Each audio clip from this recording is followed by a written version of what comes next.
চলুন সুন্দর একটি কেক ডেকোরেশন আপনাদের সাথে শেয়ার করি। আসসালামু আলাইকুম এভরিওয়ান। একটি chocolate sponge cake mould out করে নিলাম।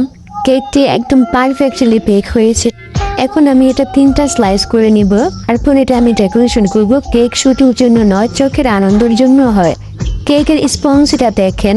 এখন আমি এটা চকলেট ক্রিম দিয়ে ডেকোরেশন করে নিব। বেস্টির মধ্যে আমি ক্রিম লাগিয়ে ক্রাম কোটিং করে এখন আমি ফাইনাল ফিনিশিং দিয়ে নিব। চকলেট কেকের মধ্যে চকলেট ক্রিমটা তৈরি করা হয় চকলেট দিয়ে, বেশি করে চকলেট গানার দিয়ে ক্রিমটা তৈরি করে। এরপর আমি ফাইনাল ফিনিশিং দিয়ে উপরে নজেল দিয়ে একটা ডিজাইন করে এখন আমি উপরে কিছু চকলেট কভার বসিয়ে দেব।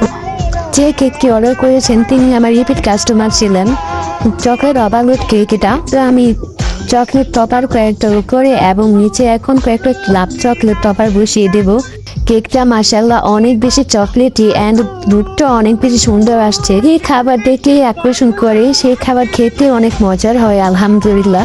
তো আমার পেজে মোস্ট ডিমান্ডিং চকলেট কেক, যারা কেক নিতে চান, যারা কাস্টমাইজ করে নিতে চান, অবশ্যই কাস্টমাইজের চার্জ একটু বেশি আসবে, কারণ এখানে সময় এবং শ্রম দুটোই বেশি লাগে এবং আমার কেকের চেয়ে সব কিছুর বেশি লাগে। একটি কেমন হয়েছে